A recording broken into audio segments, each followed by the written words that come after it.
Akhirnya, rapat paripurna DPR RI soal permohonan kewarganegaraan oleh Romeni itu selesai dilakukan di Gedung Nusantara II, Jakarta pada hari Selasa kemarin.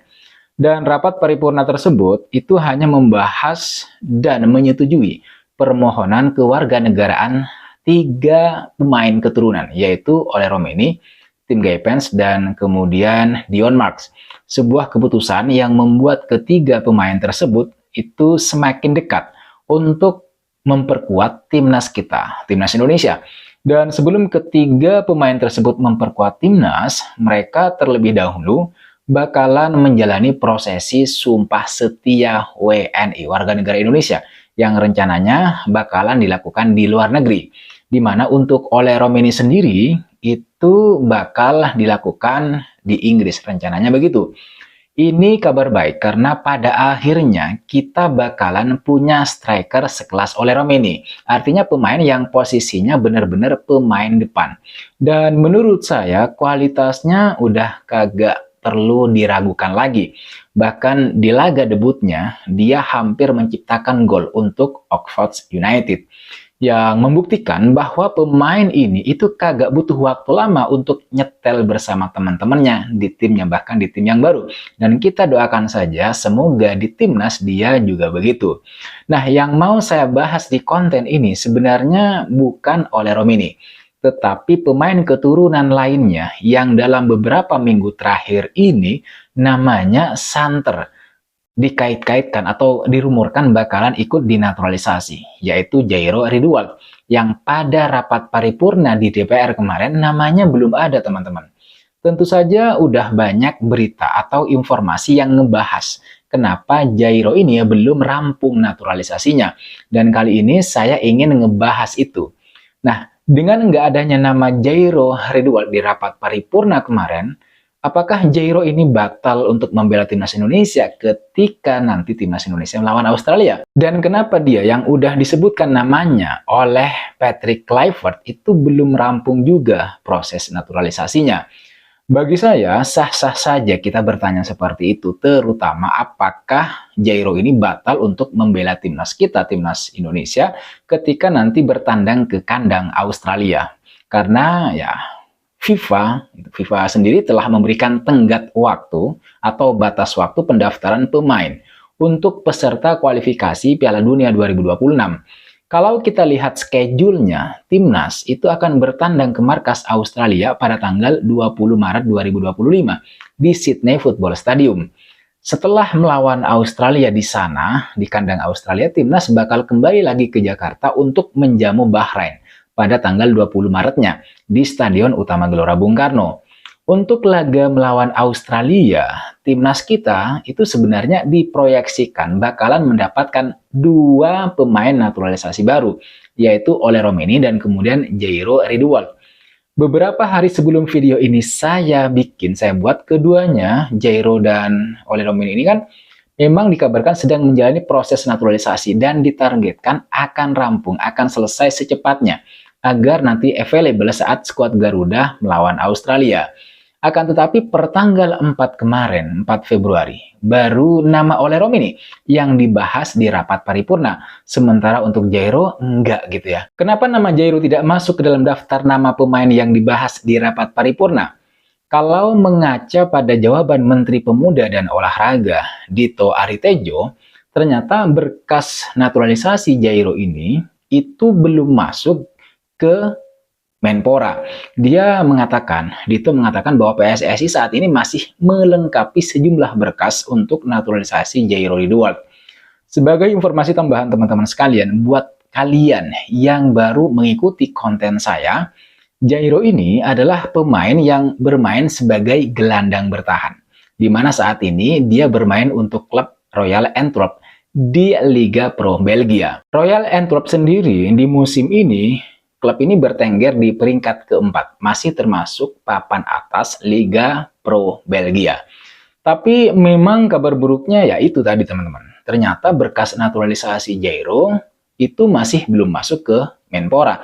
Padahal timnas Indonesia, timnas kita ini bakal ya main di tanggal 20 Maret. Sementara FIFA itu memberikan batas waktu pendaftaran pemain untuk kualifikasi Piala Dunia 2026 paling lambat 30 hari sebelum pertandingan dimulai. Dalam regulasi FIFA soal pendaftaran pemain, setiap asosiasi yang mengikuti kompetisi pendahuluan itu harus memberikan FIFA daftar sementara yang lengkap dan realistis sebisa mungkin, yang berisi sedikitnya 35 calon pemain untuk kompetisi pendahuluan. Nah, paling lambat 30 hari sebelum pertandingan kualifikasi pertamanya, di mana di dalam daftar tersebut itu harus mencantumkan nama belakang, nama depan, klub saat ini, tanggal lahir, nomor paspor setiap pemain, serta nama belakang, nama depan, tanggal lahir, dan kewarganegaraan pelatih kepala. Kalau merujuk pada regulasi FIFA tersebut, teman-teman, maka paling lambat pendaftaran pemain timnas kita, timnas Indonesia, untuk laga melawan Australia itu sekitar 19 Februari 2025. Yang artinya proses naturalisasi Jairo itu harus dikebut dari sekarang agar bisa daftarkan maksimal pada tanggal yang tersebut. Alhasil, situasi ini ya menjadi tantangan berat, apalagi naturalisasi pemain keturunan itu kan ya harus melewati sejumlah tahapan yang panjang begitu. Diawali dengan persetujuan dari Komisi 3 dan Komisi 10 DPR RI, kemudian persetujuan dalam rapat paripurna DPR RI, lalu berlanjut ke Kementerian Sekretariat Negara dan keputusan Presiden. Setelah itu, tahap selanjutnya yang harus dilakukan adalah pengambilan sumpah WNI oleh Kementerian Hukum dan Hak Asasi Manusia. Itu belum selesai, teman-teman. Masih ada tahapan terakhir, yaitu perpindahan federasi. Nah, perpindahan federasi ini biasanya memakan waktu 1-2 hari, maksimal 2 hari. Oleh karenanya, berhubung mepet, maka proses naturalisasi Jairo Ridwan ini bisa dilakukan tepat waktu atau tidak gitu kan. Nah, kalau kagak ada rintangan atau hambatan, maka proses naturalisasi Jairo ini bisa saja rampung tepat waktu sebelum batas akhir pendaftaran, gitu ya. Dan ini ya sekali lagi tergantung seperti apa nanti PSSI bekerja. Kalau kita berkaca pada naturalisasinya Martin Paes, Mads Hilgers hingga kemudian Kevin Dix, sepertinya PSSI tetap bakalan bisa menyelesaikan naturalisasinya Jairo. Asalkan memang dari si pemainnya sendiri, yaitu Jairo Ridwan, itu cukup kooperatif untuk melengkapi berkas-berkas yang dibutuhkan, berkas-berkas yang masih kurang. Karena kan informasi terakhir untuk naturalisasi Jairo ini katanya masih dalam tahap pelengkapan berkas-berkas. Dan kemungkinan kenapa berkasnya masih belum sampai di meja Menpora, ya karena berkas-berkasnya belum lengkap, begitu, belum lengkap semua. Kita berharap banget sektor tengah kita itu ketambahan satu pemain lagi yang bisa kuat dalam memegang bola. Karena sektor tengah ini, teman-teman sekalian, itu bisa menjadi jantung permainan begitu. Nah, kalau para pemain bisa menguasai lapangan tengah, maka kita bisa pastikan bahwa timnas Indonesia bisa ngebangun serangan secara lebih baik, sehingga timnas tidak lagi melulu ngandelin serangan balik cepat atau counter attack yang bisa saja nggak berhasil jika tim lawan mempelajari pola-pola serangan kita di laga-laga sebelumnya. Mereka bakalan mengantisipasi serangan-serangan balik cepat kita yang sering dipakai misalnya saat melawan Bahrain di leg pertama, kemudian saat melawan Arab Saudi di leg pertama dan di leg kedua, kemudian juga saat melawan Jepang. Meskipun saat melawan Jepang kita harus tersungkur kandas dengan skor 4-0. Yang jelas memang hari ini kita udah ketambahan satu pemain. Itu udah pasti dan kemungkinan masih bakalan bertambah lagi ke depan. Apalagi jika naturalisasi Jairo Ridwan itu selesai dalam waktu dekat. Memang langkah PSSI dalam memperkuat timnas, mendongkrak performa timnas dengan program naturalisasi ini itu udah menjadi topik perbincangan dunia. Bahkan ada yang mengatakan, kalau tidak keliru, bos KNVB, Giggs de Jong, yang mengatakan kalau timnas Indonesia itu bukan lagi raksasa yang sedang tertidur, akan tetapi sudah bangun. Raksasa yang sudah bangun. Ini terutama sejak datangnya para pemain berkualitas Eropa ke timnas kita, ke timnas Indonesia.